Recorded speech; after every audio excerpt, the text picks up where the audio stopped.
albeit a little delayed, welcome to the June episode of the Wise Guys Sports Show here on the JC24 Sports Note. I am your host, Jim Crinity, and we're actually going to bring in my partner, Mike Martinez. Michael, how you doing, my buddy? I'm good, and I'm glad we wore the same shirt. But there's more. We're not the only ones on tonight. We're exposing someone else. In the last couple of days, I got a phone call from Mike on the way home from work the other night. And this is, as you can see, Wise Guys June 22 called Free For All. And there's a reason for that. And you're going to see that in the second half of the show. Unscripted, uncensored tonight, definitely uncensored. And we're going to get to that here in just a second. But we're going to bring in one of our closest friends here. He's been with us before. We are going to bring in the one, the only, Alex Ruiz from Row 7. Alex, how you doing, buddy? What's up, guys? How are we doing tonight? Can't complain, but there's still a lot of time left. Let's be honest. There's time to complain. I use that at work every day. My favorite is on Wednesday. It's the good news is the week is half over. The bad news is the week is only half over. I can't stand the hump day things from Geico because Mike. I cannot stomach that. My old partner retired 6 years ago, and she still texts me relatively regularly for that. It's a shame I love her so much just because I block her just for that. Right? Hold on, my cursor's right over my face. It looks funny. Sorry. So, fellas, first of all, the reason why we're doing this here tonight, this was actually supposed to be happening last week. And then, Mike, would you like to explain very quickly? Well, I had the 18-year-old was getting over. He had strep and tonsillitis all at the same time. Wow. Not only that, Sunday we spent some time getting IV fluids, IV steroids. He got amoxicillin on Friday and kept calling it acetaminophen. So when they hung the acetaminophen on Sunday, I fell out laughing. So yeah, it was rough with Sackett, and Steph wasn't feeling so hot either. So I had asked Jim, I said, listen, let's put this off a week. And then you, my friend, started throwing a lot of shade at your favorite baseball team. And I said, oh, Alex would be fun to have on this weekend. So, and I can't stand, I have such a glare off my head, it's not even funny.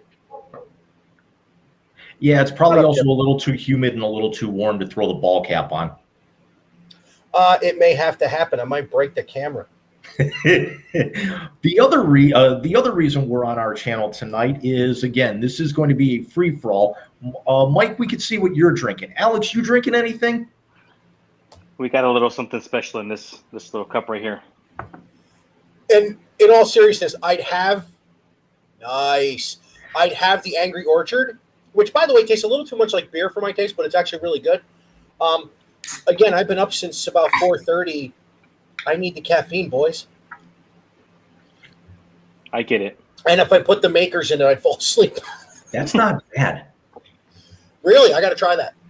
I have like gallons of Arnold Palmer because I don't drink pop anymore. That's not bad. It's basically like Arnold Palmer, except it's got a little bit of very, very like little carbonation behind it, but not enough to make it feel like seltzer. But you could definitely tell there's a little bit of a kick or a spike in it. It's kind of like it reminds me almost of like Mike's Hard, not Mike's Harder, because that can's in the fridge and that's getting drunk tomorrow. And I got a story about that a little bit later on that, Mike, you're going to enjoy, and Alex, you're going to appreciate. But it definitely tastes a lot more like Mike's Hard, except it's got the lemonade's not as strong. Okay, as long as you don't say White Claw, I'm good. No, I can't drink straight seltzers like that. I can't. There's just something about it. So as you guys have noticed, the little graphic overlay on the bottom here, I was kind of, dicking around with earlier today. There's another aspect to that. So we're going to jump into our first segment for tonight. We're going to break things up a little bit. We've got 3 very, very quick segments. And then the last half of this is basically just the 3 of us just dicking around. We've got a couple of, topics Mike actually was gonna discuss when we were gonna do our Memorial Day weekend show last week, and Mike will actually be taking over some of that here. But the first topic we're going to go into tonight, as you can see, is called Deshaun of the Dead. Wait, hold on. Did you hear what his attorney said? Mike, I live in Cleveland, and the only radio station outside of MMS I listen to is 92.3, and I actually even put on Riz earlier this week. You think I haven't heard it yet? Yes, I did stomach Goldhammer. First, again, I tell him all the time on Twitter, and if he ever heard this, I'll tell him to his face. Go back to Denver, for God's sake. Go back to Denver. Yeah. Alex, the one host on Cleveland Sports Talk Radio, Aaron Goldhammer, is from Denver. Mm-hmm. And I tell him that constantly because I am tired of the hate that spews from his mouth, not only about who Jim affectionately calls overrated state, but also about our beloved Baker Mayfield. So I don't know. Did you hear what his attorney said? I didn't. I was gonna get into it here in just a second. Apparently, according to Deshaun Watson's attorney, and I quote, "Getting a happy ending at the end is not a crime." Are you fucking kidding me? Oh. Now listen. I did hear that, and it was in passing. I know everything is bigger in Texas, but I didn't think the fucking stupid was bigger in Texas. Does he not realize this is a court of public opinion thing? Wow. He froze. Everything is bigger in Texas, including the women and the men. I can't even. I'm coming back. It's back. Good. Now, Alex, I got to ask you this because we have vested interest in Cleveland. Mm-hmm. I almost wore the brown shirt tonight with the big orange dog face on it. Mm-hmm. But no, I'm not giving that some bits the satisfaction. As an outsider, with a stable quarterback room for the first time in forever. Side note, NFL put out this thing. Your month of your birth is what position you played, and the team you played is the day. I got tight end of the Chicago Bears. And I thought of you. Well, you would be like number 75 on the roster. I'll take it. So, Alex, as somebody from not inside Cleveland, what do you think of the debacle that is the Cleveland Browns quarterback? Oh, it looks bad. It's bad. I thought, listen, I've lived a pretty good life, and there's some of those years have been terrible because I support the Bears for whatever reason, bloodline, just because I have to, because it's easy. But when I've kind of seen this play out, I'm just like, these guys are kind of fucked. And I don't know that the Cleveland Browns have fully realized it yet, considering the fact that they gave him all that money. But this is a situation that I don't want to be a part of. And as an outsider looking in, being that you guys are Browns fan, or more so, Mike, you're a Browns fan. I was kind of started to follow them more. Picked a couple of them up on my fantasy team, and just kind of got a vested interest because I'm just like, I can get behind this team. This is a team that I can support. And now I'm just looking at I'm gonna back up. I'm gonna back up a little bit and just kind of look at this from like a 10,000 foot view and see how it plays out. But right now, it does not look good at all. So I'm curious to see what your takes are on the whole situation that's kind of unfolding as we speak. Michael? Well, actually, if you saw our last Unfiltered episode, which, Jim, by the way, I didn't notice you put the parental advisory explicit lyrics thing on the bottom. Very nicely done, sir. I tried to get it set up here, and I could not upload the graphic for whatever reason. I was trying to get a video. Dude. It's all good, dude. That was the majority of our show. And I actually asked Jim. He's only seen me angry one other time, and that's the day he told me the Knicks traded Patrick Ewing. Heated. And I am not, and I said it before, I am not a Baker bro. I root for the front of the jersey, not the back. But, Alex, I'm going to ask you this. Did he win a gold medal, Jim? He did, yes. So, let me ask you this. The scenario I came up with for this to avoid looking stupid and putting yourself into salary cap fuckery, was let Baker play out the year at 18.9, 19 million. And at the end of the year, if he had a 2020 type season when you're 11-5, this year probably 12-5 with a third place schedule, you're going to get in the playoffs. You're probably going to get Cleveland's first home playoff game since 1994. You offer him 29 to 30 a year. You give him a Bobby Bonilla type contract and say, starting the first day you retire, we'll pay you $5 million a year for 20 years. And you're not committing that, and you draft a wide receiver at 13 instead of sending 3 years of number one picks. Because if Baker says no to that deal, you trade the 2 number ones to whoever gets the first pick and you draft CJ Stroud. You don't put yourself in salary cap hell. You avoid this PR absolute nonsense. And you don't hamstring your franchise for the next 10 to 15 years. It's going to get to the point where if he gets what I think he's going to get for the next thing I'm going to bring up to you two, Jimmy Haslam will have to sell the franchise. Yeah, and that's it. And I'll let you jump in real quick because that's a question that I want to ask you guys. Because the way that I'm looking at it, they actually talked about it here in Chicago radio. He said either Thursday or Friday, and I meant to reach out to both of you guys, but time went by. And one of the questions was a shot, or it's the segment called "Shot or No Shot," over under Deshaun Watson playing 8 games this season. Under, way under. Especially now that that 22 jersey that I could have ordered from NFLshop.com is now up to my jersey number, and I'm almost kind of hoping another one shows up because he doesn't have to wear it anymore.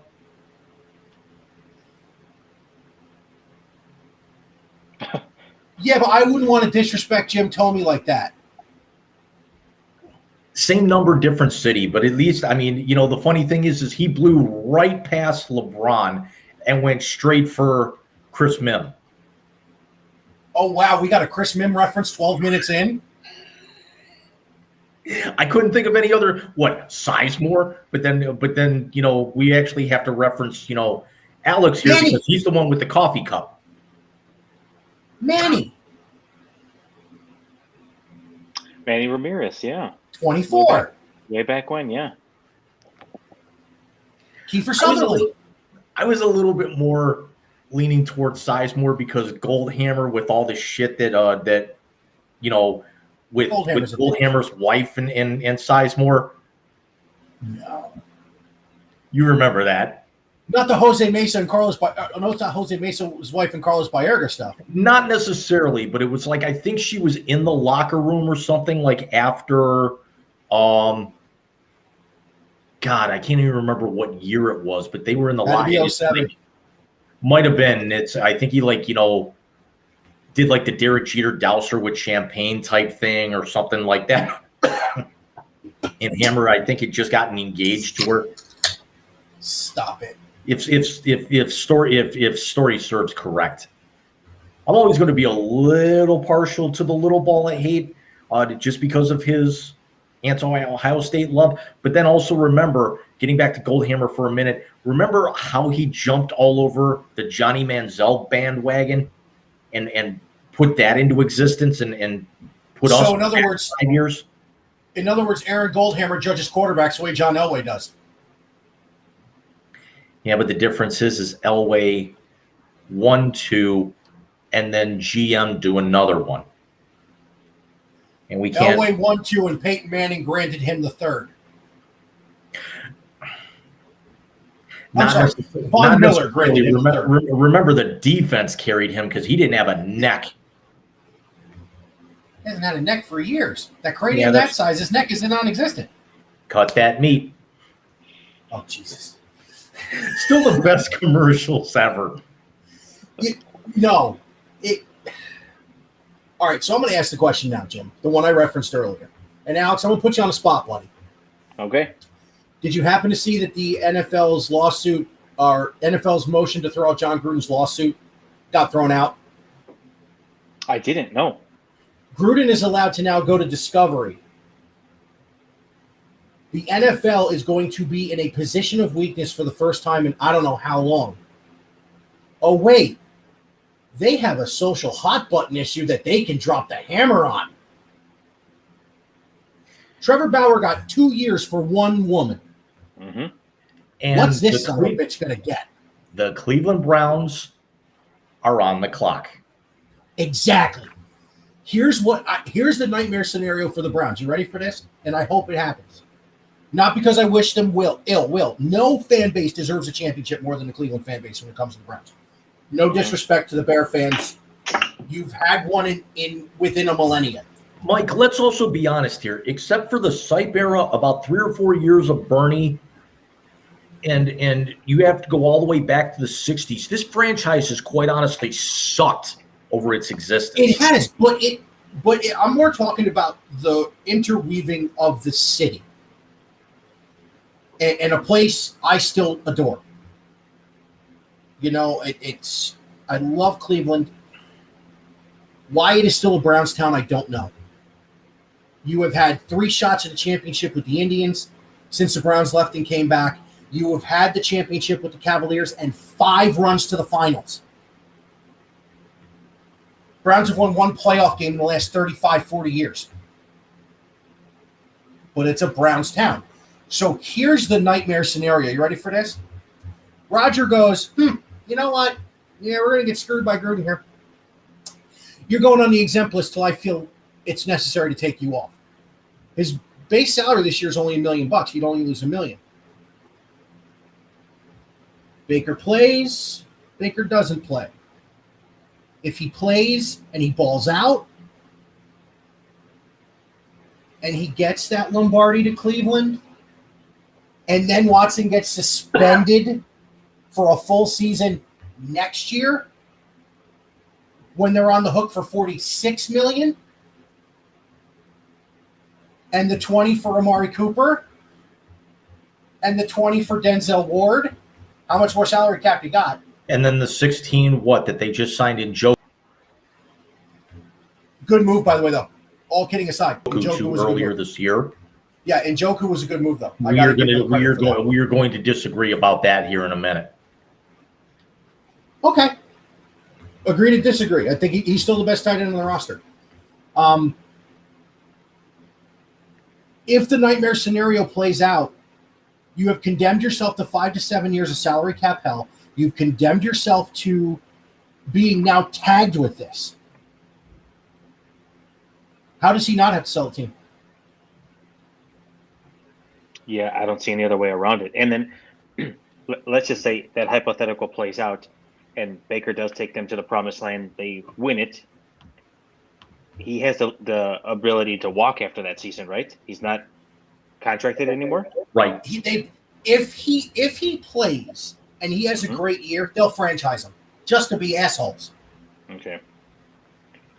What's the sentiment right now with him in Cleveland? Does he actually want to play, considering all that's kind of transpired? They have not said shit about it. They spend more time talking about him. They spend probably, if you're talking Browns radio and fan base and social media and everything right now, because Mike will actually tell you, Cleveland Browns Twitter is the most toxic place on social media in the sports world, period. It's about 70 it's about 70 Watson, 30 Baker right now.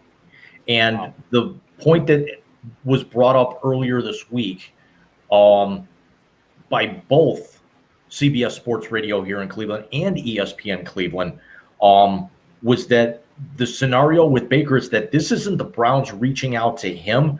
This is Baker waiting on the Browns. This isn't Baker reaching out to the Browns saying, hey, you've actually got a scenario here. Let me actually help out because I'm still under contract for the year. You know, I'm a better quarterback than Jacoby Brissett. I'm certainly a better quarterback than the other kid that they just brought in, the kid from Tennessee who went to school at Tennessee, who wasn't shit there. Dobbs, whatever. I'm a Gator. Who cares? Yeah, exactly. But this is something where instead of Baker going to them, he's waiting on Watson to get suspended so the Browns come crawling on their hands and knees to him, which is never going to fucking happen. And here's the saddest part about it, being brutally honest. They set him up to fail. There's no other way around it. They set him up to fail. You don't keep a guy in who every quarterback guy in all of media is saying, hey, he's got a problem because the other shoulder's torn up. You don't keep playing him. You don't keep him in the Steelers game when T.J. Watt's turning him into Ben Roethlisberger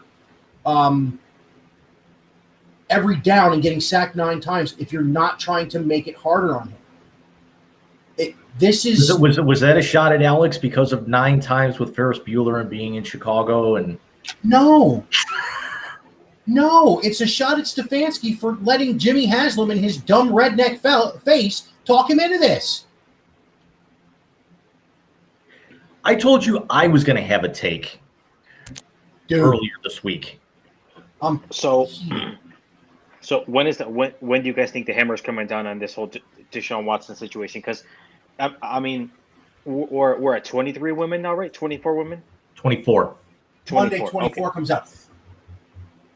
The hammer comes down on Watson after John Gruden's legal team starts leaking emails. Okay.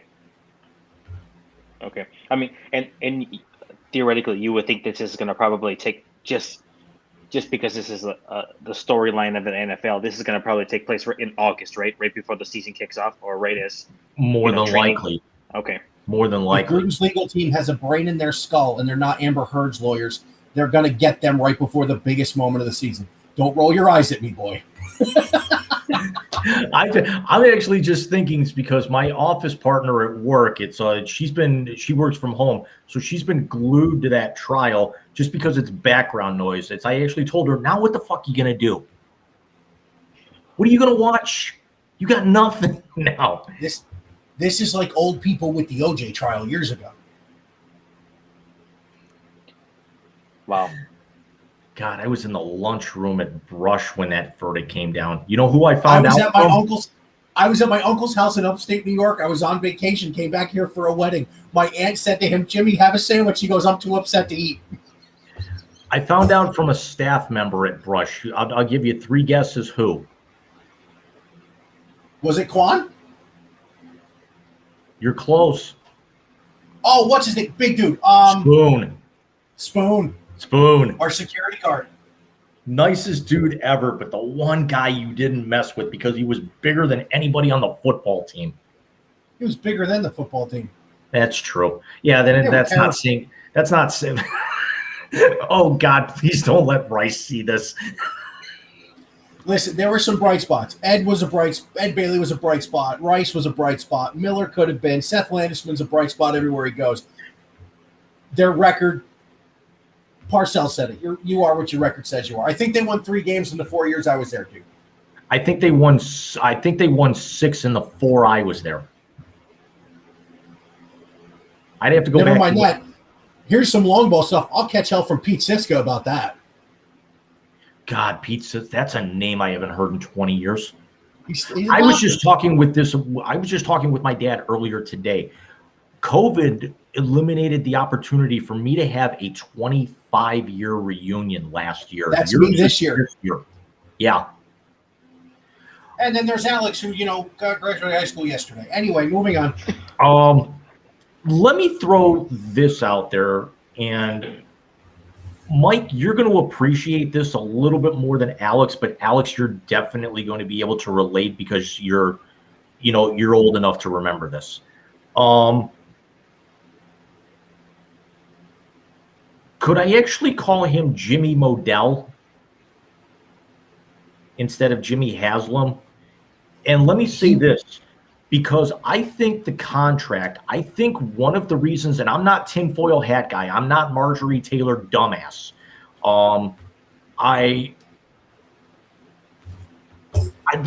like to think that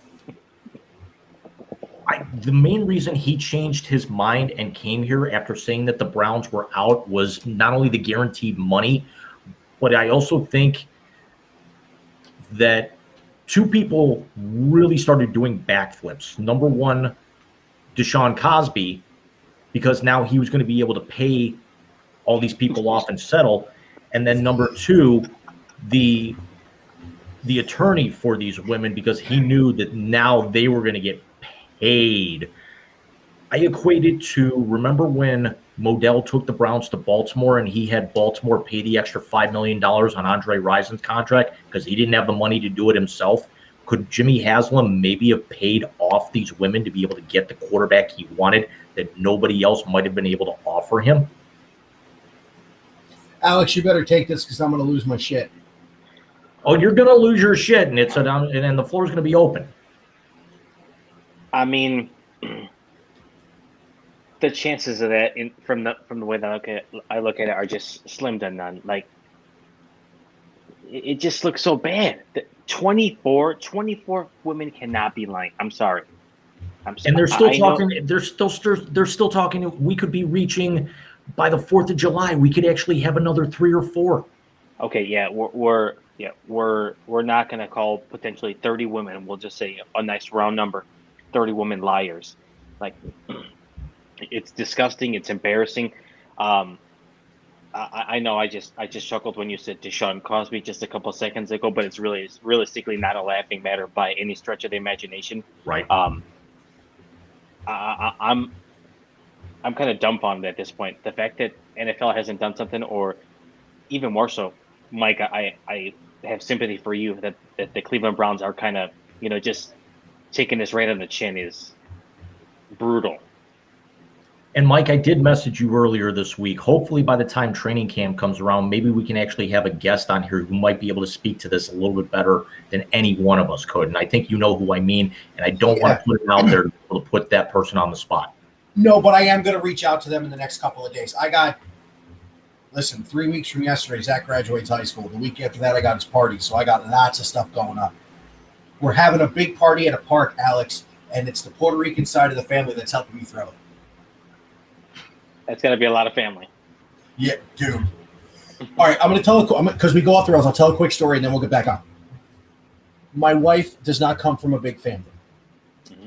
Now, when we first got together, we were going to my cousin's wedding in Philadelphia. So my parents would send boxes with stuff in it for the kids and for us and what have you. So in a wrapped thing was about the size of a DVD case. She opened it up, and it was a copy of My Big Fat Greek Wedding. It had a sticky note on the front in my mother's handwriting that said simply, "To prepare you." Sorry, very underrated movie. Yes, but you have to understand something. We're at the scene where he's introducing Nikki, all those like that. Mm-hmm. That's calling everyone in my family, and Alex might know this, Junior. Yeah. They never called me that because my father asked my mother why, and she said, "Because we'll go to your sister's house, and 3/4 of the men and half the women will ask what I want." It's like the Joey Tribbiani family with the 7 sisters, and all of them have Mary for the first half of their name. Yes.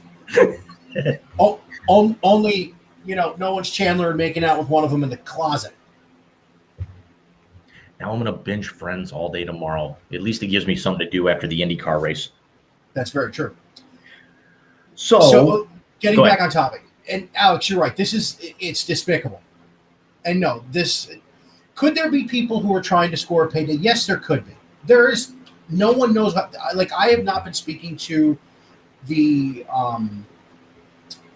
I have not been speaking to the allegations. I have not been speaking to outside of I make jokes like everybody else. Like I said, $230 million to buy a lot of pudding pops, but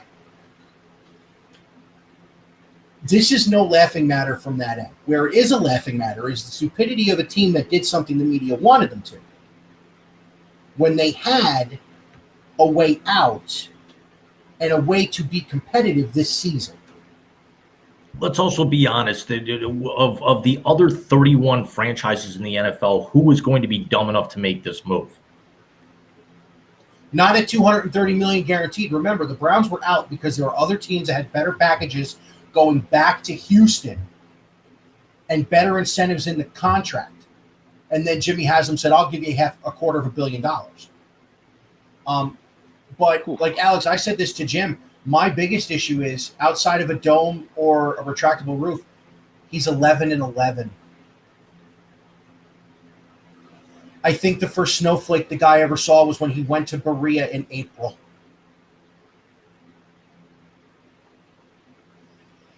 Entirely possible.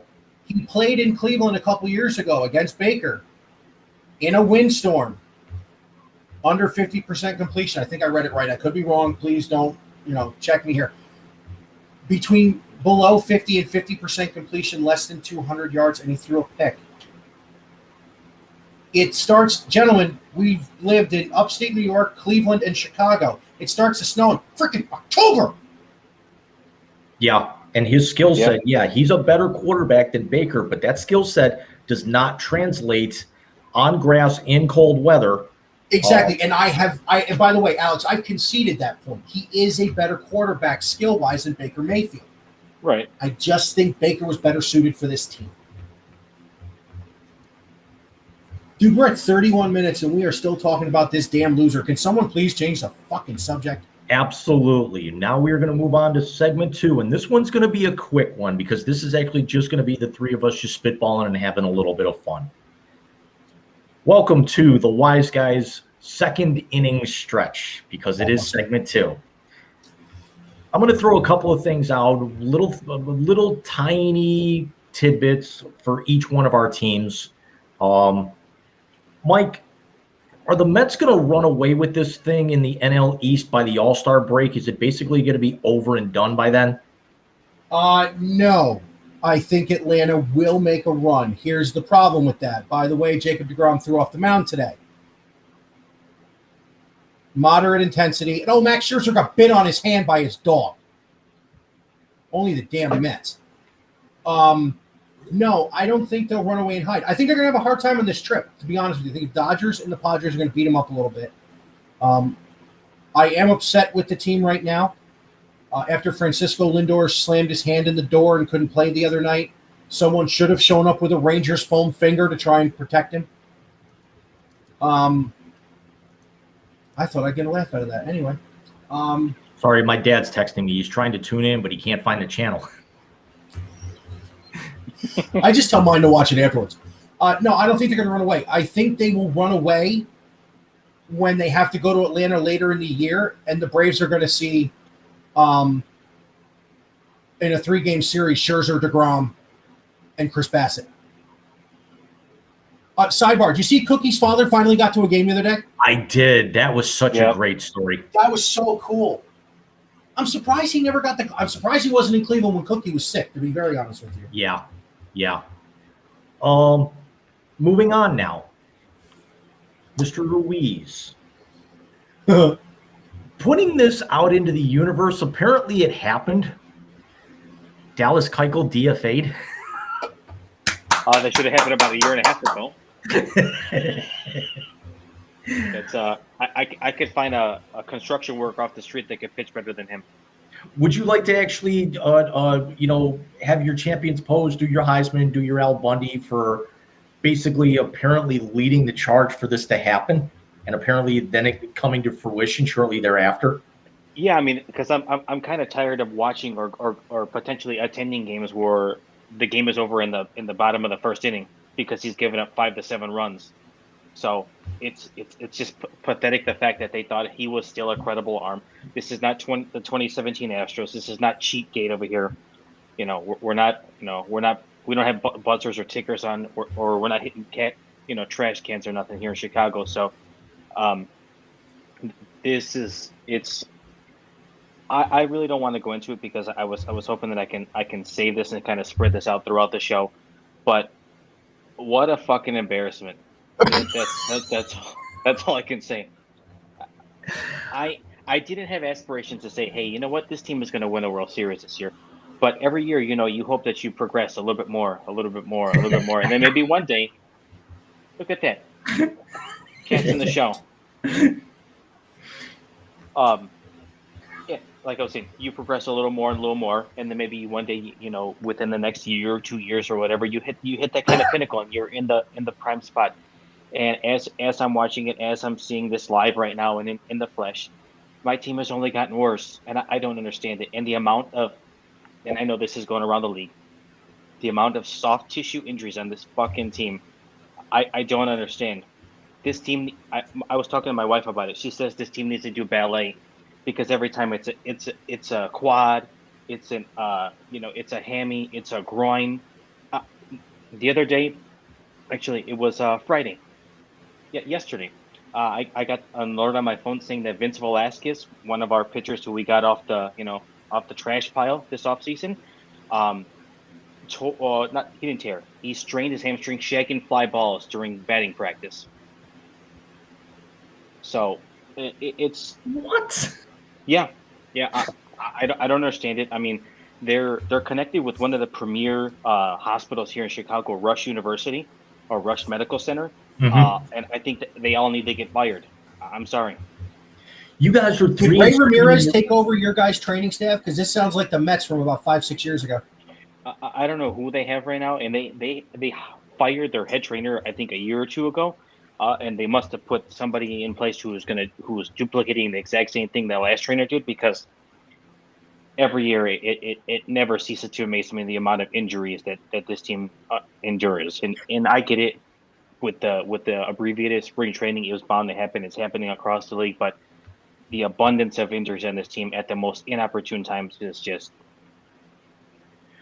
Alex, let me pose this to you. You guys are 3 and 7 in your last 10, but yet you're only 5 out in that division. Do you still think that something like this, maybe getting a younger arm in there, could be maybe a catalyst now that the calendar's turned over to June to be able to finally get your shit together and get it, make a run at this like you should have been originally? It's theoretically possible because now that you nixed Keiko, I mean, you got Giolito, who's a solid arm. You got Cease, who's a solid arm. Kopech has kind of emerged as a premier pitcher, I guess you can say.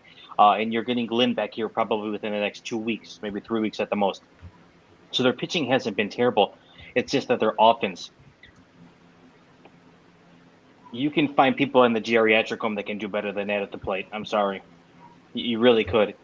It's guys on base, no outs, 1 out, runners on second and third, and they will end the inning without scoring a run. It's almost like clockwork. It's ground out, it's pop out, it's strikeout, it's inopportune hitting. I don't understand it. And you think the lineup is pretty stacked for the most part. Granted, Eloy's out right now because of another clumsy injury, but and now Tim Anderson is out with the groin strain. Oof. Yeah, they said 3 weeks. Thankfully, his own.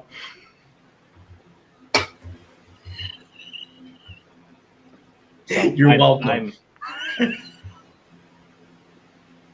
I'm at a loss, but it burns through the nose, you son of a bitch. But that's where I'm at right now.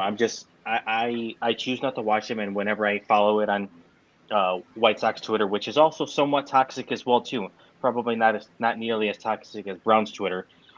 It's bad. I mean, we got people saying fire everybody.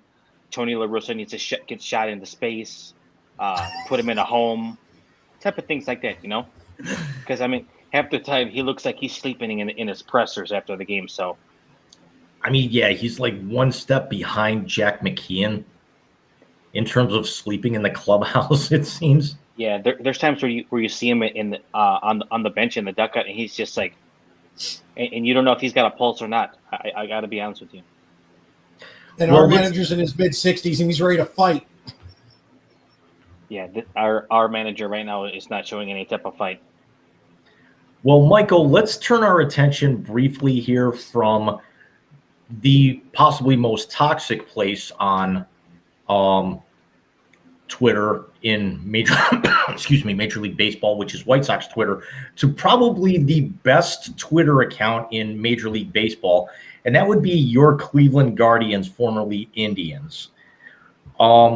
Is there a better hitter in baseball right now than Jose Ramirez?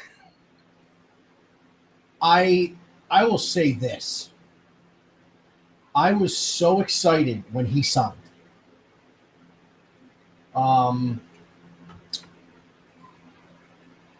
I think Jose is the perfect superstar for Cleveland.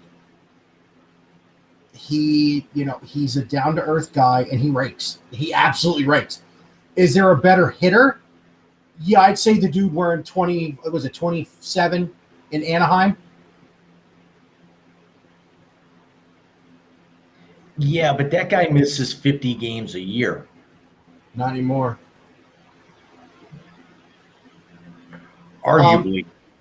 I mean, yeah, if you put them together over, let's say, 140 games, yeah, the conversation's not even close.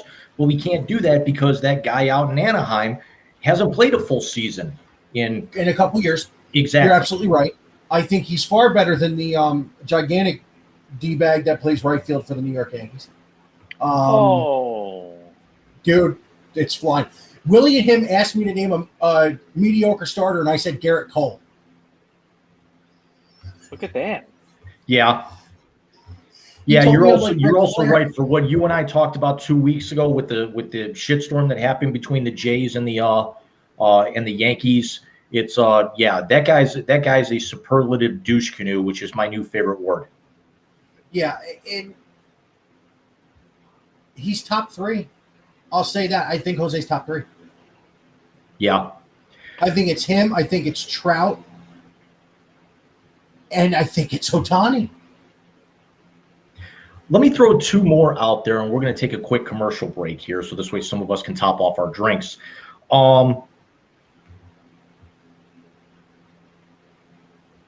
Is there any more player in baseball that might be more athletic and just all around better athlete than Harrison Bader? Tatis. You think? Yeah. I've already seen Harrison Bader in 2 full series. He is phenomenal. Give me El Nino every day of the week. You know what's funny is I went to Aldi's earlier this afternoon. Some guy was wearing a Machado jersey. It's like you don't get that up in these part of the country. Speaking of unheralded douche canoes, Alex, who do you think could be as good of an athlete? And your dad's a Cardinal fan, Alex, so I'm sure you watched him a little bit. Mm-hmm. Do you think there's anybody as good as Bader athletically? Like I said, I think it's Tatis. I mean, Bader's definitely ranks at the top, one of the top guys for me without a doubt, just because of, he's got a little bit of pop in the bat. He definitely has speed, and he can cover the center field and left center, right center with no problem. I mean, I'd like to kind of compare him to what we have here in Chicago when he's healthy, Luis Robert, because he's freakishly athletic as well too. His speed is quite elite, I might say, but I haven't seen a full season of him 100% healthy. So I probably got to say, I think Bader would rank at the top for me, and Tatis is right there as well too. Except that Tatis just has to stop being stupid and riding motorcycles and doing dumb shit like that. Last thing, and then we'll actually take our first commercial break. You guys didn't actually happen to catch any Guardians games in the last week and a half, have you? I haven't. No, I haven't. No. They just called up a player named Oscar Gonzalez who's absolutely raking. Do you know what his walk-up theme is? No. I don't care if this gets if this gets pulled off of YouTube. I am not making this up. I don't know how well this is going to show up. Are you ready, kids? Aye, aye, Captain! Stop it! Hear you! Aye, aye, Captain! Stop it! Oh, who lives in a pineapple under the sea? SpongeBob SquarePants! Wow. They played the YouTube game of the week on Thursday, against Kansas City, and it was like the 1:00 start, which is usually like kids' day because it was also like the last day of school for most Northeast Ohio districts. And the kids were going nuts, the 12,000-13,000 that were there, just because every time he walks up, he comes out to SpongeBob Sucks Ass. God, I hate stop. that show. I have 2 that grew up with it, so My stepbrother, when he was growing up and I was still living at home, it's all he watched. Like that and Fairly Odd Parents. So it's like, and I was trying to work 3rd shift, so all I heard was SpongeBob Sucks Ass every day. don't you dare hate on Timmy Turner. I couldn't tell you. I've never watched it. I'm a giant child, so Well, we're going to take a 2-minute break here, refill our drinks. Some of us, if we need to hit the facilities real quick, we'll come back. We'll cover one more topic, and then the rest of the show is going to be our free for all. So stay tuned.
And welcome back. We're going to bring Alex and Mike back in. Gentlemen, you ready? Mike, I actually saw that you had a connection issue. You good? Yeah, I was playing on Twitter and I dropped my phone on the camera thing. So we're going to actually go into very, very briefly segment 3 tonight, and then we'll open it up for the free-for-all for the rest of the show. And this is titled Luke. Thankfully, this isn't Star Wars because Luke is not the father. And the main reason for this, Mike, we actually alluded to former NBA head coach Luke Walton now has a new job. He's now going to be one of the chief assistants to J.B. Bickerstaff with the Cleveland Cavaliers. Very, very I like it. I do too. But the reason why I brought this up, and because we talked about this with Willie a couple of weeks ago, and I wanted to get Alex's perspective on this. Luke Walton was a certain player's first head coach when he actually made the jump out to Los Angeles. Now there's that rumor of him coming back home for a third time and possibly now being reunited with a coach that he got along with, but the organization decided to go a different way because of the fact that they were still building that franchise when he got out there. So, Mike, I'd actually like to start here with you because you're a little bit more familiar with the situation. You said you liked the move. Elaborate on that if you could. Well, listen, he's got a great basketball IQ. His pedigree is second to none. Look at his last name. I think he was a very good head coach that was given a poor team to run and then given LeBron. Now, most younger head coaches in their first couple years don't survive with LeBron because of the expectations. See David Blatt. Listen, shut up. Shut the fuck up. Still the greatest soundbite I've ever heard out of a coach. At least out of a basketball coach. No. Yeah, I was going to say, you play to win the game or in playoffs from Denny Green. No, it wasn't Denny Green. That's We Are Who They Say They Are. Who was the playoffs? Jim Mora. Jim Mora. That's it. Playoffs? And of course, you play to win the game. That one, hello, was second to none. I think JB's brought a very defensive-minded culture to the Cavaliers. I think you would agree with that, Jim. I think Luke Walton can kind of bring that to be more well-rounded. To have an offensive side of the ball to go with Bickerstaff's elite defensive coaching. Look, before the injuries, this was the 3 seed in the Eastern Conference. Right up with your Chicago Bulls, Alex. They got bit by the injury bug at the wrong time, and that's why they fell apart. Look, you bring in well-rounded coaching. Did anyone see Colin Sexton's rehab video he put on Twitter today? I'm glad that you brought that up because I'm going to shift the question now over to Alex. Alex, with the Bulls being, the top team in that division, and let's be honest, I think the Bucks maybe kind of come back to earth a little bit next year, even as great as they were. And the Cavs right now are going to be right on your Bulls' ass. There's reports coming out in the last maybe 2 or 3 days that the Cavs are drawing a heavy interest on Colin Sexton from the San Antonio Spurs. Interesting. In your perspective, how fast would you actually buy the plane ticket to get him out of this division as a Bulls fan? Oh, pretty fast. Pretty fast. I mean, I know when he has played the Bulls when he was healthy, he tore them up left and right. And I know that going into this past season, because I watched quite a bit of Bulls, and more so even highlighted when they play the Cavs here in Chicago or in Cleveland. I know those were extremely competitive games because you got 2 young rosters and a roster in the Cavs that is right there ready to compete. And unfortunately, like you mentioned, Mike, they just got bit by the injury bug at the wrong time, and I think kind of fell a little bit prey of like the lack of experience or just the youth at the end of the season. and that's kind of why they had a little bit of a downfall. But I think they'll be right back in the mix again without a doubt. Knowing what we know right now about the Bucks, they're going to have to retool. I don't think they're going to be able to keep everybody.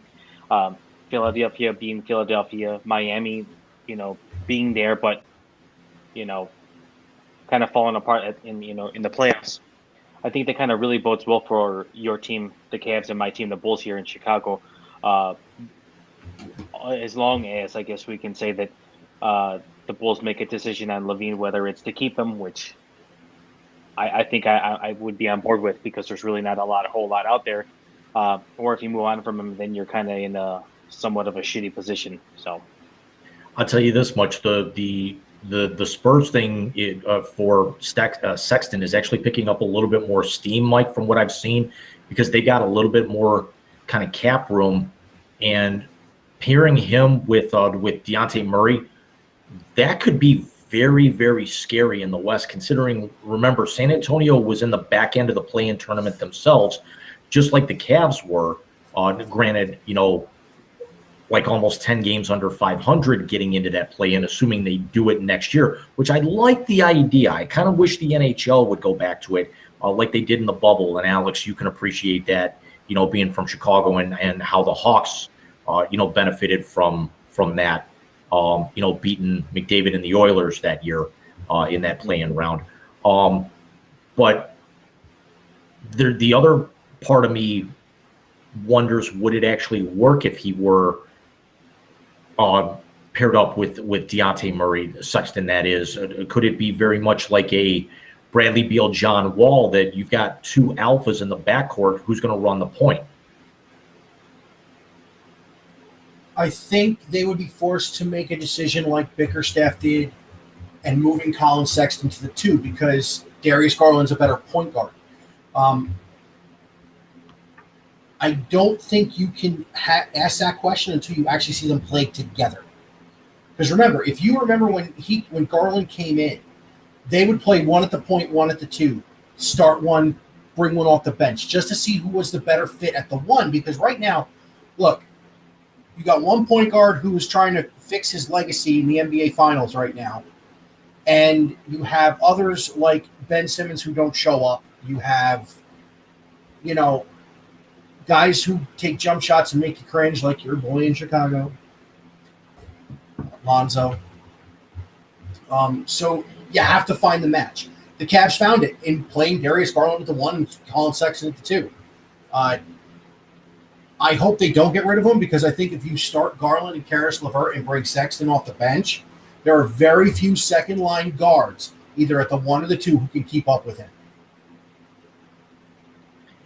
I agree with that, and that's actually, as a Cavs fan, that's what actually is going to make this so much fun, is because, Alex, you'll even appreciate this. This is going to, and you might not be old enough to remember this like Mike and I do, but hearkening back to Price Doherty and the Cavs against Michael and Scotty when they were just coming up, like in the late 80s, early 90s.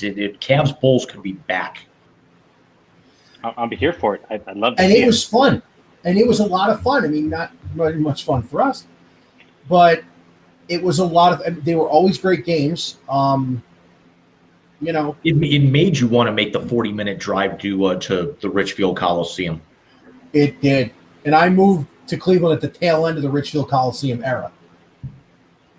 So I remember that. One quick question about the NBA, if I could go off the rails here. Sure. Am I the only one who thinks Steph Curry has to win this finals and an MVP to cement his legacy? Because if you think about it, he's never won a finals against a healthy team without Kevin Durant. They won the first one without him. They weren't healthy. You're right. No Kyrie, no Kevin Love. Because his second option was Delly, Matthew Dellavedova, who ended up getting hurt in Game 3 and played the last 3 games of that series with a torn groin. Again, thankfully his own. And spent a night in the hospital. Right. Didn't Shump also spend a night in the hospital, if I remember, didn't he? Shump had a torn rotator and a torn groin. LeBron told everybody about that at the parade. But seriously, am I the only one who thinks this guy's actually got to win something against a healthy team?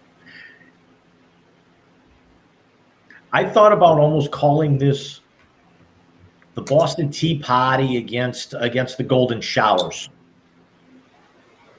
Is he getting like flack or some heat for not winning a championship against a fully healthy team, or is this just kind of a take? This is me, Okay. honestly. I don't like him. I don't. You know what? For people who say LeBron's a whiner, they have not watched this dude. His wife annoys me. The fact that, but he was smart enough to hire Rob Riggle for the mini golf show, so I will give him that. Yeah, there were people here during that 2016 run that were begging just for somebody to for security to turn their back for 1 minute so they could hit her in the mouth with a claw hammer. That's how much not only Clevelanders but people hate Ayesha Curry. You know what the scary part about the Clevelander thing is? There were Kardashians in our locker room and they hated her more. Yep. That's bad. The best way I could equate it, it was like when you guys had Cutler and the problem wasn't with Cutler, it was with Cavallari. I don't want to think about those days. I just really don't. Bad memories, but same scenario. Yeah, 100%. I mean, I when I think about it, I really don't have a horse in this race in terms of the NBA Finals right now. I kind of thought that just based on experience alone and the fact that they've been there in the finals before and have won before, that Golden State would win. But I think that Boston could not run away with the series, but I think that Boston could win this series somewhat easily just because of the deeper bench. I agree, because this is where it's very bittersweet for me, because I grew up a Celtics fan along with a Cavs fan. It was my dad's influence. My dad's, and kind of bringing it back to how we started the segment, my dad's all-time favorite player was Bill Walton. When he was at UCLA, his time with the Blazers, although he wasn't a huge Blazers fan, and then he actually ends up being a sixth man on that 86 Celtics team, which I still think, as great as Michael's teams were, that 72-10 and then the 73-9 Warriors, I still think that 86 Celtics team was the greatest team of raw talent I've ever seen, because four of those five guys are in the Hall of Fame. The coach is in the Hall of Fame. The owner and the GM are in the Hall of Fame. And you had the sixth man in the Hall of Fame. And, oh, yeah, that fourth guy is going into the Hall of Fame, but as a GM, and that'd be Ainge as opposed to as business as opposed to player. But it's very bittersweet for me, because I'd love to see the Celtics get number 18 and kind of put a little bit of distance between them and the Lakers. And they're doing it all homegrown, but yet outside of Smart, Horford, and Jaylen Brown, I couldn't name another Celtic on that franchise, and I definitely don't want to see the Warriors win another one, because they're just so unlikable. No, especially with Bobby. I actually my foot is tattooed to your nuts brown. Sorry, Draymond. Yeah, I mean, this team is very much so boom or bust right now. Yeah, Steph can shoot like nobody's business. Clay can shoot as well, but I think he's not the same since those two injuries. Outside of that, they have Jordan Poole, who's kind of emerged, but he's still real young. And Draymond, as far as I'm concerned, he's just kind of more so a nuisance on the court. I know that he contributes because he can pass the ball and so forth, but he can't shoot worth a shit, honestly. He really can't. The game on, what was it, Thursday that they played? Yeah. They gave him countless open looks, and he just doinked them all. So Is it wrong? Is it wrong to wish? Because they say it's never supposed to. They say it's never good to wish ill against another player to get hurt. But is it wrong of us for somebody to just want to kind of undercut Draymond so he ends up being an RKO out of nowhere gif? I don't think I'd be too upset about that. I mean, I don't have any any personal affiliation with him or that, or nor do I feel malicious towards him. But I mean, whatever happens to him, he kind of gets should see it coming in a sense. I mean, matter of fact, the second post I ever did on my blog back in 2016 was right after he sent the photo of the coffee cup to somebody's wife. Allegedly, it was one of his teammates. Was it not? I don't recall that story. I really don't remember. This is the guy who, when he lost the finals, like a little girl, called Kevin Durant from the parking lot. After the game, after they lost, he called Kevin Durant. After Game 7, he was in the Cavs were still spraying champagne all over the friggin' arena, and he's in the parking lot calling KD. To say join the team? Yeah.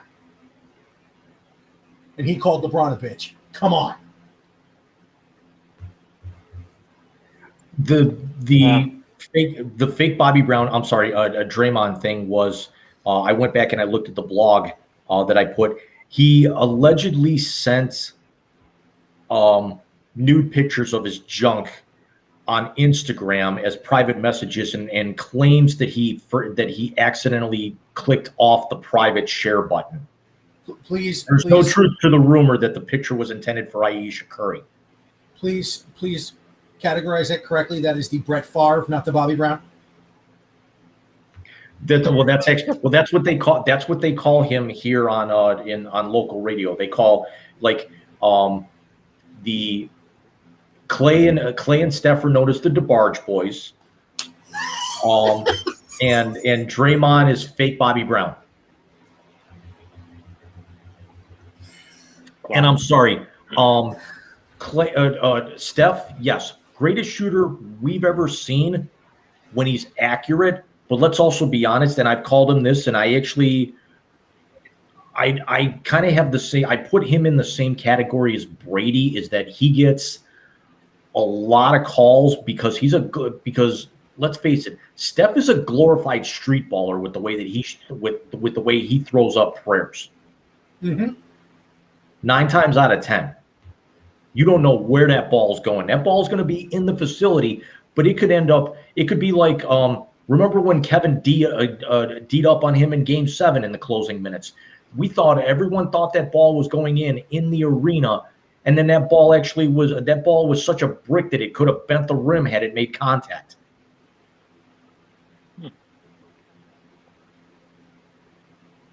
I can't talk about him anymore. I'm getting a headache. Well, we were already one game in. We actually saw that Boston is not afraid of the moments. They've actually got the good young talent. They can shoot from anywhere. All 5 guys, and even if you run their bench, all 8 guys can shoot from outside. Where do you see the series going? Boston in 6. I agree. Oh my God! All 3 of us agreed. Last time we did that, the Rams won a Super Bowl. So, be happy. And on that note, we're going to transition. Alex, you're going to appreciate this because I just did the Adam Cole. God. Bebe. We're going into segment 4, the free-for-all, or as I'm going to be calling it, the Stupor Clip Party, which Alex will agree is a play on AEW's Super Kick Party. Alex, did you happen to see Double or Nothing on Sunday? I did indeed. And what did you think? Too fucking long, but it was a good show. Long. Good Lord. I cracked open a Mike's Harder and forgot that it was 8% alcohol, and I really started feeling it right around the Jade Cargill Anna Jay match, which is very, very bittersweet for me because I can't stand Jade Cargill. I think that belt needs to come off of her, and Anna Jay is like the most gorgeous woman in wrestling. God damn you, Luke Perry. Yeah, by the way, Mike, Luke Perry's son wrestles for AEW and is dating the best woman on the planet. Look who his dad is. Yeah. Alex, please tell me that the greatest WrestleMania moment you've ever seen was McAfee this past year. Yeah. And I'm not talking about his match. And I'm not talking about Vince McMahon. I'm talking about still drinking after he was stunned on the outside. He's worth the price of admission 100%. I love him. He's anywhere he goes, he's money. Whatever he does, he can go do. I hope he go. Did he land an NFL deal to do broadcasting? Not yet. He's got to get one. Give him a deal. No. Amazon. No. I need him and Bob Menery to do a game together. Oh God. The other day, AJ Hawk, of course, does a show with him. Mm-hmm. Brady Quinn was the guest. Brady Quinn's background was when. Did you see this? No, I didn't, but it's up. But my brother's always had a man crush on Brady Quinn because he came into the store when Frankie was working at Walgreens. Oh, nice. The background is when AJ lost control of a golf cart at a tournament, and it's in the pond. Their buddy dove in to find his cigarettes. AJ's chest deep in the water, and Brady and another dude dove in. Bro, they were sober. Wow. So Brady comes on with that, and all of a sudden you hear AJ Hawk go, "Why is that your background?"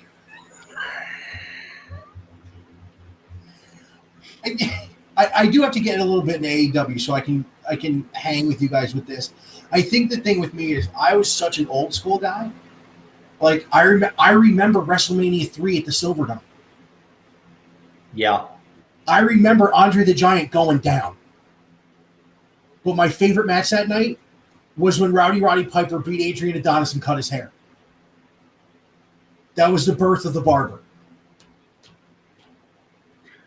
Mike actually might enjoy the next couple of episodes coming up on AEW, Alex, if you saw, because don't we have a hair versus hair match coming up? We do. Chris Jericho. Yes. Tell me it's Jericho. Jericho. 49-year-old Chris Jericho is going into a hair versus hair match. Because here's the thing. AEW bills themselves as the real wrestling company because it is. It's not like that shit that's up north that McAfee commentates for. And no disrespect against McAfee. That's what they pay him to do. But that is sports entertainment. So Jericho, in his stable, they called it the Jericho Appreciation Society, or JAS. And they call themselves sports entertainers, and are now going up against 5 borderline hardcore guys, including like Daniel Bryan and Dean, and the former Dean Ambrose, currently known as John Moxley, and then a couple of great guys from the indies. And they're leading into what they call Blood and Guts, which is basically like their version of War Games. Ooh, with the nice. double cage and everything. And it's and then they put like weapons in the cage and everything. But for like Moxley and Danielson's team to get the match, Jericho has to be beaten next week in a hair versus hair match. And yet Jericho's going out on tour with his band Fozzy in a couple of weeks. Which means either Jericho's going out with short hair and planned on it, or he's going to win. So very, very much so. Alex, real quick story, and then we'll kind of move off of AEW here for a quick moment. Every time I would actually go to, and you've probably heard of this promotion because I think they've actually come through Chicago a number of times, AIW. They're one of the primary independents in this part of the country. And Eddie Kingston used to come on their shows constantly and kind of does the same persona. Well, the thing is he always would run around the ring while the opponent's kind of getting in and going through their shtick, and he would always end up hitting who, it doesn't matter who the ring announcer was, he would actually always walk by and just hit the guy in the nuts for no apparent reason. Wait, Draymond wrestles? And the primary ring announcer for AIW is a stand-up comedian named Steve Guy. So every time we go to a show, we have to ask Steve Guy if he did a cup check, if Eddie Kingston's in the building. Nice. I like that. So, Mike, you brought up a topic that you'd like us to discuss in honor of somebody who we lost last week. We lost Shoeless Joe. Ray Liotta. Oh. I've been watching Field of Dreams clips because of this. So, during the pandemic, I did a big recon episode of my top sports movies in every genre. The fighting ones, which ended up being a mix of the Rocky movies, the Karate Kids, that stuff. Basketball, and I did it on stuff I've seen. So like basketball, my number one movie was He Got Game, the Spike Lee movie with Ray Allen and Denzel. Football, it was Remember the Titans. Close second, I believe it was Little Giants. But baseball, my all-time favorite baseball movie is Field of Dreams. And Ray Liotta, who was on a show I can't stand, Cowherd, years ago, and Ray Liotta actually said someone told him that Field of Dreams is the Notebook for guys. Now think about that statement for exactly. Every time Kevin Costner says, "Hey, Dad, do you want to have a catch?" It hits you. It hits you right in the feels every time. And because the White Sox played it, you watched the game at the Field of Dreams last year.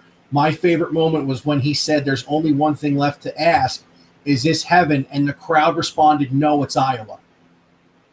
I mean, that was killer. So I wanted to ask you guys. So Field of Dreams is my favorite baseball movie. My favorite sports movie of all time is actually the 6th installment of the Rocky series, Rocky Balboa.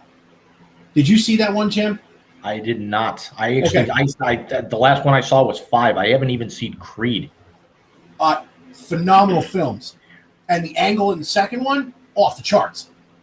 But I think that's also when I started getting more into MMA and I just can't take boxing seriously anymore. It's really well done. So the beginning of the movie, Antonio Tarver, the former light heavyweight champion of the world, is playing the heavyweight champion of the world in there. And he's just smoking the competition. There's nobody who can fight with him.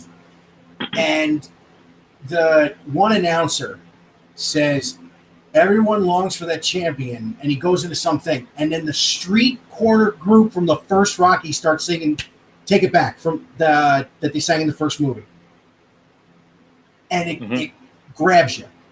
And it's basically a retelling and an ending of the entire first movie, but Adrian's dead. And it took him, you see, the 5th movie, which wasn't worth the film it was printed on, was done in 1990. This one didn't get released until 2005. Yeah. It took him 15 years to get this done. Phenomenal film. So I want to ask you guys, Alex, what is your favorite sports movie of all time? Any genre. Boxing, basketball, football. And it can't be Brian's song just because you're from Chicago. No. For me, without a doubt, just being a homer, my favorite sports movie of all time, The Sandlot. It hits me every time. I know it line by line, basically. Do I just need to cut the stream because I've never seen it? I'm sorry. You've never seen The Sandlot? No. This is me hiding my head in shame. No, you don't need to. So, Jim, come back. You'll love this. James Earl Jones is in that movie.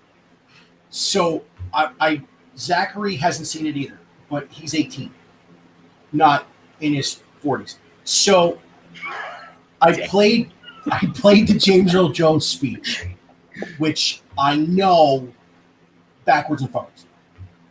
Zach says to me, "Wasn't he in The Sandlot?" And I said, "Yeah, he's the blind guy." He goes, "Oh." He said something funny. He grabs the ball and he goes, "George, sign this? You're not in trouble. You're dead where you stand." But seriously, dude, I'm telling you, even now, The Sandlot will hit you. Mm-hmm. And you will relate to Squints. And Squints does something pretty cool. I'm not going to tell you. Jim, I just recommend just go on one of these streaming websites. You could probably find it for free someplace. I will give you. Now I that believe it's on now Disney that all Plus. of my CBS shows are done for the summer. So I mean, my TV is done. So I got nothing but movies and Netflix from now until probably October, when like NCIS and everything comes back. Find The Sandlot. It is so good. It is so good. You will enjoy Hamilton Porter. I do know I do know the line, "You're killing me, Smalls." That's all that I know.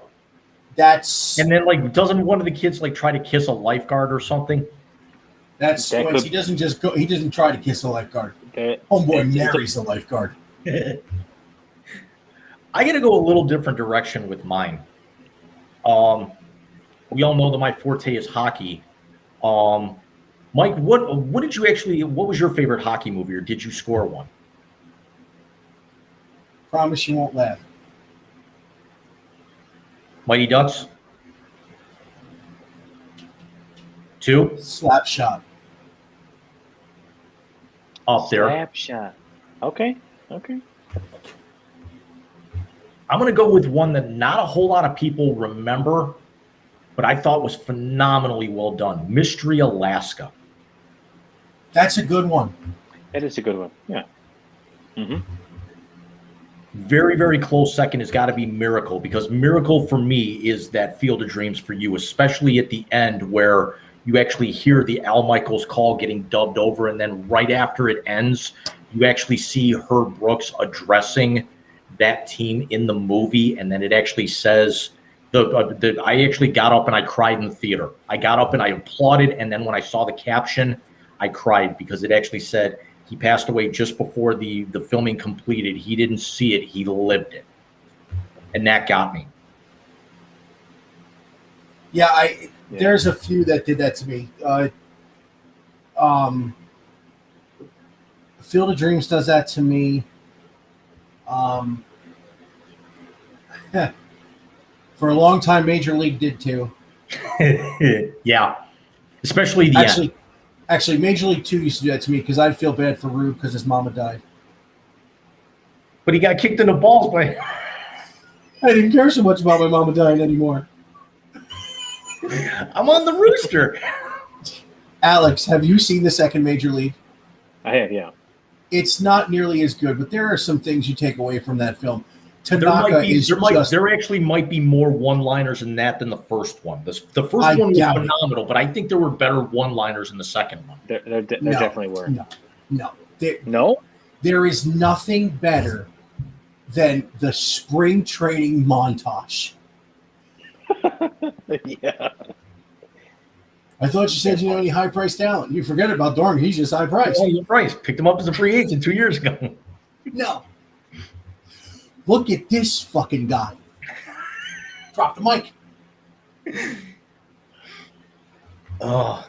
Where you been playing? California Penal League. How'd you get there? Stole a car. And who can ever forget hats for bats? What's your handicap? Keep bats warm. Keep bats warm. Favorite football movie? Yo Bartender. Joe Boo needs a refill. Favorite football movie, fellas? Tweeter drinks beer because, well, Tweeter drinks beer. Varsity Blues. Never saw it all the way through. Did you watch Hawaii 5-0? Mm-mm. Usually on too late for me. Have you seen the Oceans movies? Yes. The Twins.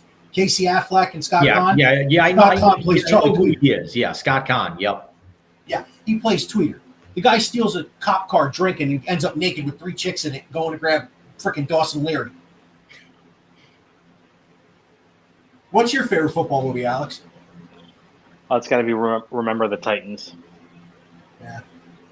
It's just a classic for me as well, too. It's Denzel. I mean, and then I think you mentioned it. Little Giants always hits home for me. It's one of those kids movie I grew up on. So I love The Replacements too. You know what? I was just going to bring that up because you would think the fact that I own a Falco jersey, thanks to my brother, that Replacements will be number one with me. I'm going to go way off the board, and you probably don't even remember this one. Remember the Necessary program? Roughness?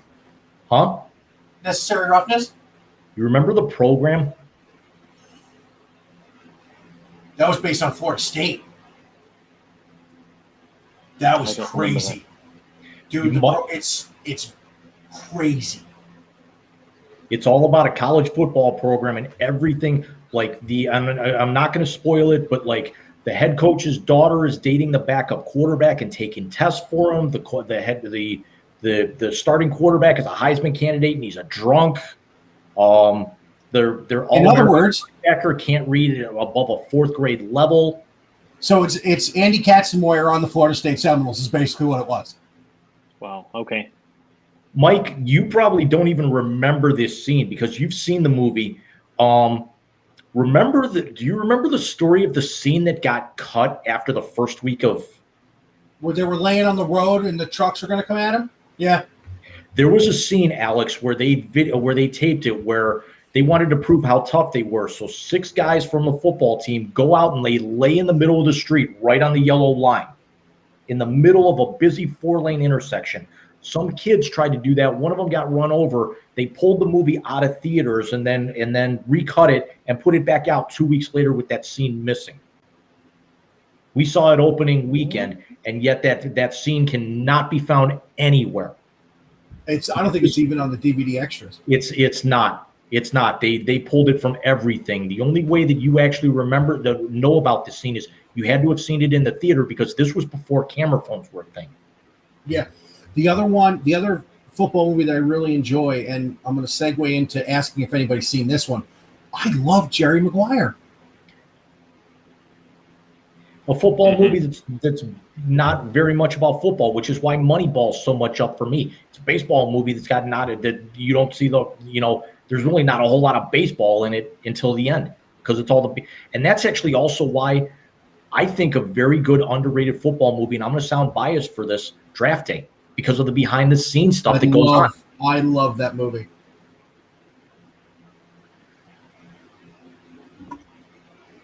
And we're not just saying it because we're not just saying it because Kevin Costner now is apparently still the smartest GM in Browns history. It was Andrew Berry for about 2 years, and that got shot right up the ass. You cannot blame this on Andrew Berry. This was that goddamn hillbilly who should have been locked up by the FBI for scamming truck drivers at Pilot Flying J. Next question here. Oh, here we go. Favorite teams that you don't have a hometown connection to? Go a little off the board here. So, Mike, you're not allowed to pick a New York or a Cleveland team.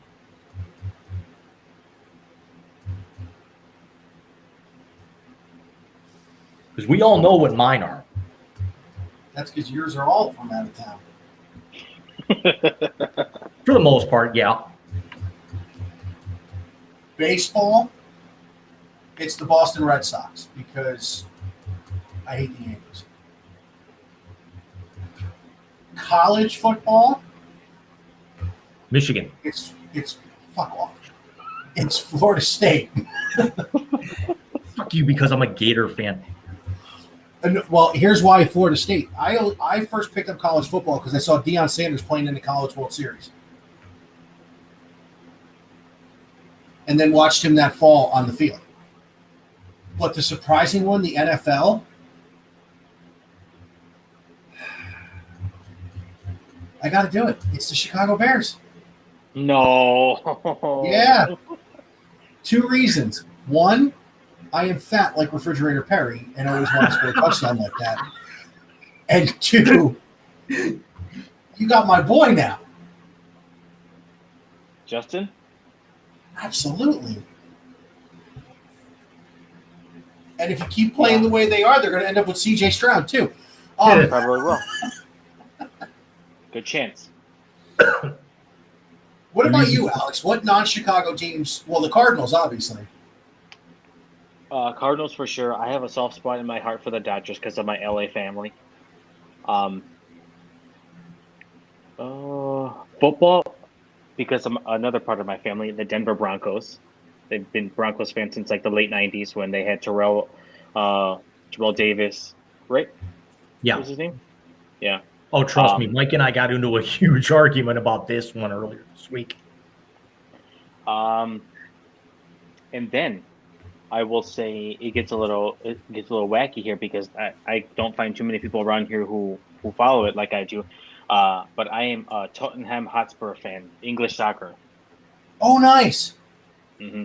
Wait, is Tottenham the one Ryan Reynolds owns part of?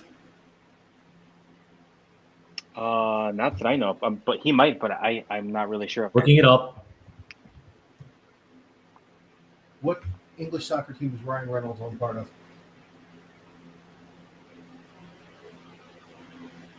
Wrexham.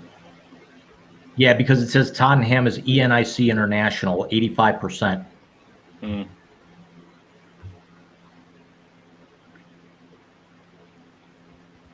Yeah, so that's me. I mean, I kind of go global, and I think fingers crossed. My wife and I are kind of planning a nice little trip in September here to go to bloody old England. So looking forward Really? to that. Very Yeah. nice. Hmm. If I pay you a Nice. little extra money, can you bring me back Kate Beckinsale? Sure, go ahead. I'll give you Did my you ever PayPal. hear? Did you ever hear what she did to somebody? With the mint, Yes. Graham Norton. Yep. I love it. Alex, if you go on YouTube and look up the Graham Norton show, Okay. there is an It's- episode. It's their version of like Colbert and Leno, but all filters are off, and they get like premier. Like they had one, like my favorite one had like Charlize Theron, Seth MacFarlane, Tom Cruise, and Emily Blunt all on the couch, basically sipping whiskey. But the two best ones, one couch was Toby Jones, who played Zola in the MCU. It's Catherine Zeta-Jones, Ryan Reynolds, and Captain Slaps-a-Lot.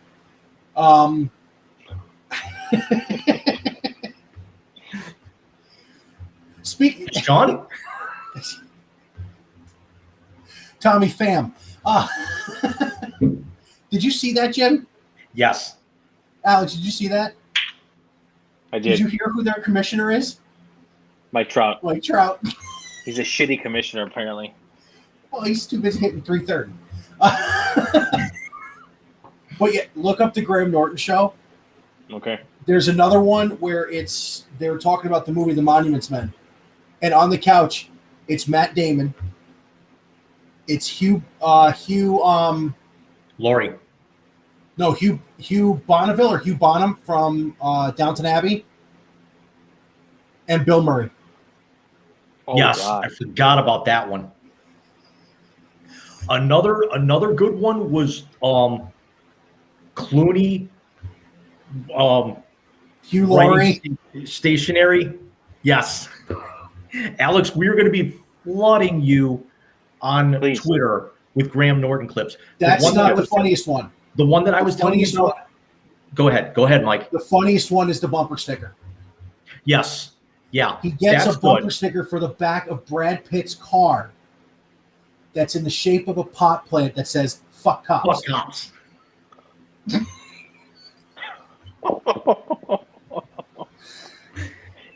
The one that I was talking about, McFarlane, they had just, I think a Million Ways to Die in the West had just come out, and he's doing, like, they're asking him all of his, how he does all of his impressions and everything. Is this the Kermit the Frog thing? Yes, he does the taken phone call for Liam Neeson, but he does it in the voice of Kermit the Frog. Tom Cruise is almost on the floor pissing himself. Oh my God. And if you can get Tom Cruise and Charlize Theron basically to not be able to breathe properly because they're laughing so hard, you've got it made. God, what was The other one? When her and Seth Rogen did that movie? No, John Cena and McConaughey. Yes. And Alex, the meme becomes self-aware. That's all I'm going to say. Okay. This Noted. becomes self-aware. You find out how it happened. Uh-huh. And if McConaughey was any more chill, he would have been lying on the floor in the couch. Did you ever hear McConaughey tell the story about his brother peeing over 6'6"? Have I? No. Okay, so apparently McConaughey's father, who was like this badass, he was out drinking and playing poker with his friends, and he saw an old motorbike. His buddy's 6'6", and he goes, "I bet my son can pee over your head." He goes, "What do you want to bet?" He goes, "I bet that motorcycle right there." He goes all the way back into town, picks the kid up, drives another hour and a half back out to the ranch. He's feeding the kid water, didn't let him go to the bathroom when he woke up. The kid stands there, drops his pants, He's so high it goes about 8 feet over the guy's head. They put the motorbike in the back of the car. They go home. Wow. Or when Seth Rogen told Charlize Theron that he had worked with Stormy Daniels, she loses her shit. Yes. Yes. Oh, man. Because Stormy Daniels is in The 40-Year-Old Virgin and Knocked Up. Not Knocked Up. What's the one with the asshole from Grey's Anatomy? Heigl. Yeah. Is that Knocked Up? Super bad? No. No, it wasn't that's super good. bad. I will admit that I do like 27 Dresses, but I mean, we all know that I have, like, you know, my man card's been gone for years. Your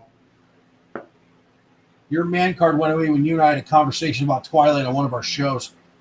It is true. Last thing we're gonna go. Last part. It is Knocked Up. I just looked it up. Last thing that we're going to ask, and you guys are going to be a little blindsided by this. And Mike, I was going to lead in with this with you. Sporting event every year, no matter what it is, you cannot miss. There is one day a year that my wife knows. There are no plans. There is no disturbing. There is one thing and one thing only, and that is the game. The Saturday after Thanksgiving, the greatest rivalry in all of sport. Not college football, all of sport. Funny story. I have a 43-inch 4K Ultra HD TV from LG that I got with my points from my job. The 2018 game, the 60 bomb that ended the revenge tour, that was the first sporting event I watched on that TV. My father-in-law was up from Florida. He said we're going to be at my brother-in-law's house on Saturday, and my wife looked at me from the couch. And the look on her face said two things. One, I miss my dad. Two, I really don't want to end up divorced.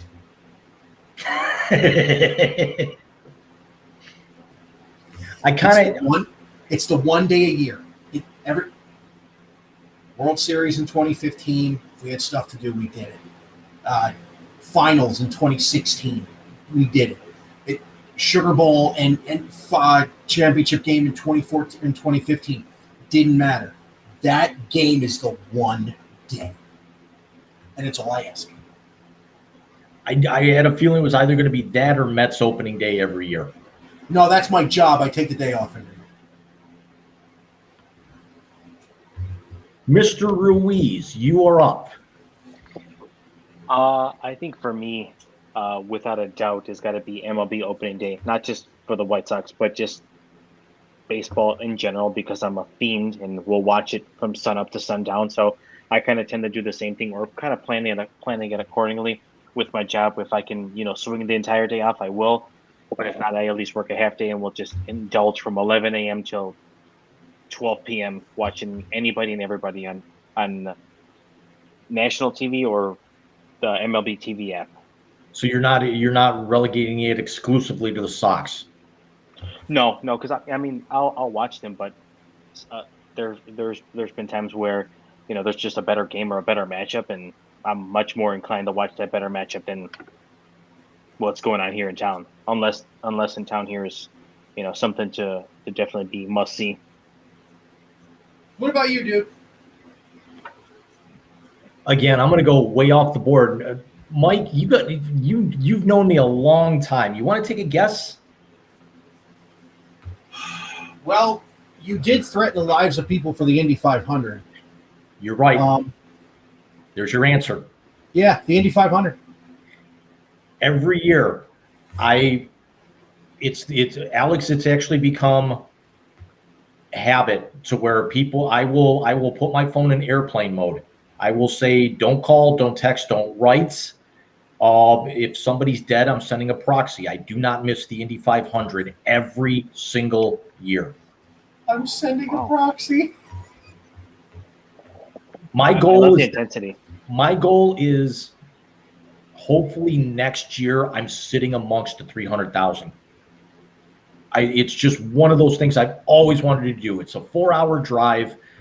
I don't even have to be in the grandstands. I could be in the snake pit, as long as Juan Pablo Dickbag is not winning the race. It's for whatever reason, I just can't stand the guy when he was on IndyCar first time. I couldn't stand him when he was in NASCAR. But yeah, what a great race this past weekend. That's actually why I was hoping we could have done this last week. I wish I could have, but I had to get them taken care of. But I want to do the whole weekend. I want to do carb day on Friday. I want to do final qualifying and practice on Saturday. I want to be there for, Sing Me Home, Indiana, before the race. And even though I'm not a religious man, it's, the invocation, gentlemen, start your engines. I'd much rather do that than the Brickyard or Talladega, just because it's first of all, the cars aren't nearly as loud, and secondly, Indy will reach 220 miles an hour down that front straight.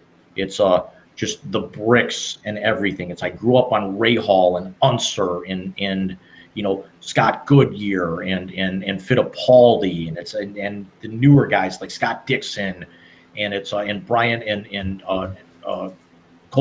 Brian Herta's kid, who I don't know if you guys saw, had a nasty crash on Friday.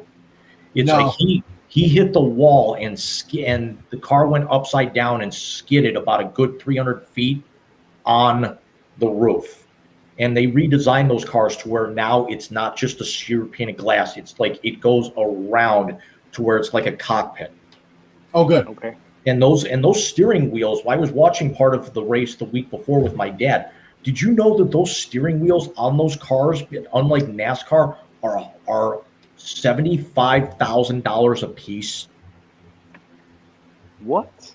Because I did not know that either. Because the gear differentials, the fuel strategy, everything is all wired into those steering wheels, which is why you actually see, like, during the race, the first thing they'll do is they'll pop those wheels off, because number one, they can't get out of their car, and number two, that's actually what kind of can kill the car with everything. It'll kill the entire system. But yeah, for me, it's got to be Indy. It's a World Series, Stanley Cup, anything, it doesn't matter. My Blues could actually be in the playoffs that day. If the Indy 500's on, I ain't going anywhere. I almost actually ended up being late for Double or Nothing at my buddy's place because I wanted to make sure the race ended on time. Score update. Francisco Lindor just took Walker Buehler deep. About time. Shut up. Well, gentlemen, I don't mean to kill the revival, but this old man's going to turn into a pumpkin. I've been up for a long time today. Sorry, real quick, just checking on the hockey game. And God, I hope the Avalanche don't sweep the Oilers, but it looks like it's going to happen. Who the hell do the Rangers think they are? Yeah, going home to MSG. No, they're going to Tampa. They're going to Tampa now. Mm-hmm. I mean, I'm tired of Tampa's bullshit anyway, so we got to get something else. Don't say that. Tones will hunt you down. Yeah, but it's nothing personal, Yeah, but for me, Tampa three-peating would be kind of cool because it hasn't happened since the Red Wings in the late 90s or early 2000s. But yet, you're right. It's Tampa's bullshit up against the Rangers. So for me, it's like cheering syphilis versus gonorrhea. Which one's gonna win? Sorry. Well, I can tell you're an Islanders fan. Yeah. Because the Bolts knocked us out of the final, out of the Eastern Conference Finals each of the last 2 years. And if you know the Rangers suck, clap your hands. If you know the Rangers suck, clap your hands. If you know the Rangers suck and they'll never win the cup, if you know the Rangers suck, clap your hands. He's hardcore. It's a chant at the Islanders games for the last 30 years. I think going all the way back to the Denny Potvin era. Oh, yeah. No, before Denny Potvin. Yeah. Sort of, I mean, we weren't old enough to remember that, but we weren't even born but yet. It was. Right. So, gentlemen, Mike is right. He's going to turn into a pumpkin. I actually still have another one of these that's calling my name because this one is not Cole anymore. And we still have probably a few more games on TV somewhere that we can end up watching. The Mets So, gentlemen, I'm going to let you plug whatever you need to. Alex, I'm going to start with you, my friend. Well, I want to thank you guys so much for having me on the show. It's been great. It's awesome being a part of the Wise Guy Sports Show. Just cracking jokes and having some cold beverages. But you can find me at Roast 7 Podcast. Putting out content whenever I can. It's kind of getting a little hectic as of late with work and life in general. But Roast 7 Podcasts, Spotify, Apple Podcasts, Amazon Podcasts, all your major podcast outlets. Putting out some quality content, some fiery takes, and some passionate takes about my Chicago White Sox that drive me insane. And those of you watching this, that website address that is below Alex's name right now, that's actually the easiest one that I could find that was shortest that's got him in there, where it's not like 90,000 different letters in it, like if you were searching on Google or Odyssey. Correct. Or if you go to my Twitter handle right here, right next to my name, there's a link that will take you directly to my my podcast page as well too. So feel free to tune in. Feel free to send me your takes, and we'll go from there. Nezzy, my brother, you're up. Well, as always, Big Rican can be found. Well, as part, listen, the Wise Guy Show. We're gonna do two. Hopefully we do 2 a month. One on my page, Jim, where it's nice and tame, kind of. That's no fun. And then one on here when we just lose our minds. Upcoming, I will finally get that Mets episode up next week. It's going to be on Saturday. It's going to go up because Friday night is Zachary's senior prom, so I will be preoccupied with that. I am going to extend the invitation here. Alex, Big Rican Baseball Show All-Star Special. Me, you, Willie. We'll find some other people. You down? Done. But as always, Big Rican can be found on YouTube at Big Rican on Sports, Twitter, which you see right there. Anchor is the main engine of this thing, but also Spotify is one of the video podcasts, which, oh, by the way, a month after our mock draft actually became available. I don't know how that happened. Yeah. Maybe they didn't like our Bill Cosby jokes. Deal with it, because that's why this episode's here, because I don't give a shit. I know you don't. And the Wise Guy Show, once a month on my page, once a month on Jim's page, and we are going to sprinkle in some other content for this coming summer, and we're going to get baseball, and we are going to get a special guest in the next few weeks. I will reach out to them. I will get them on the show. I think we should do a 4-pack with our other buddy we had on last time. Yeah, and we're not. I don't want to jinx it, but we are going to kind of put it out there into the universe. If we can get this person that we're hoping for, you guys are going to be in for a real treat, because this person, she's great. Yeah, they hit a home run every single time.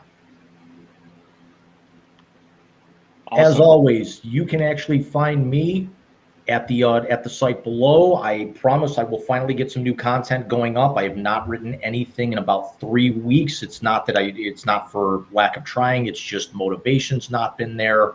Naturally, summer coming on and everything kind of got my hands going a lot of other places.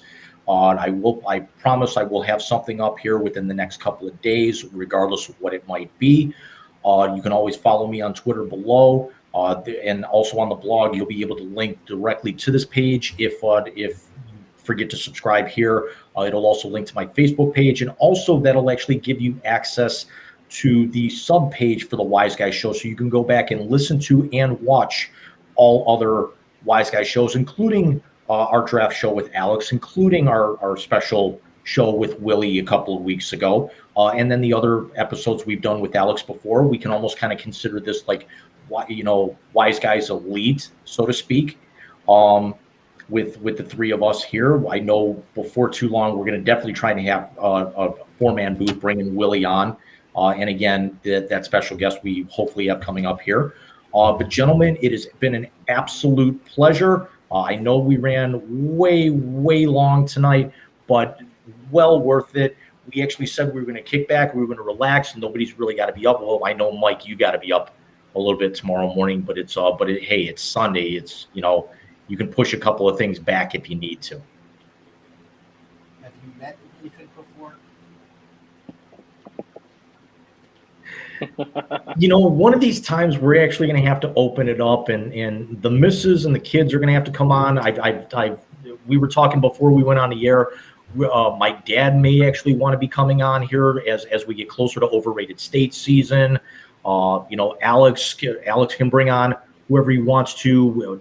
Willie, I know he's got his connections. So for any of you out there who watch and are interested in joining us for an episode, I can actually host up to 6 people on this channel at a time. And I know Alex and Mike have actually been possibly interested in joining up with Restream a little bit here. So the opportunities there. And again, I want to thank Alex very much for joining us tonight. It's been a pleasure. I'm sorry it was on a little bit of short notice here towards the end of the week, but I hope you had just as much fun as we did. Oh, definitely. I'm looking forward to many future shows down the road and just kind of having a good time, having the ability to just let loose and just kick back. Absolutely. This is this actually, we can almost kind of call this free for all number 1, so to speak, because one of many. Beautiful. Well, gentlemen, it has been a pleasure. Mike, you need to get to bed. I know, Alex, it's probably getting pretty late for you here as well. It's 9:30 for him. It is 9:30, but I'm about to go kick my feet up on the couch, so it's okay. Yeah, it's here goes man card number 2 gone. I still have a Hallmark movie to watch, so shut up. I could be going to see Top Gun with my dad here in the next couple of nights. So, fun fact, second movie I ever saw in the theater was the first one. 8 years old, watching Top Gun in the theater. Couldn't watch half of it because my parents were covering my eyes. One scene. Yeah, but I actually had to wait for it to come out on VHS before I actually saw Greetings, because they wouldn't let me see. They didn't want an 8-year-old seeing him flipping the bird upside down. Figure. Yep. I hate when it does that. I can't control it. All right, gentlemen, have yourself a great night. We will actually see you all here very, very soon. Mike and I will be back with you here hopefully in the next couple of weeks. And again, you'll have a new sports note coming up a little later on this week. Gentlemen, again, it's been a pleasure. Everyone have yourself a wonderful evening. Take care out there.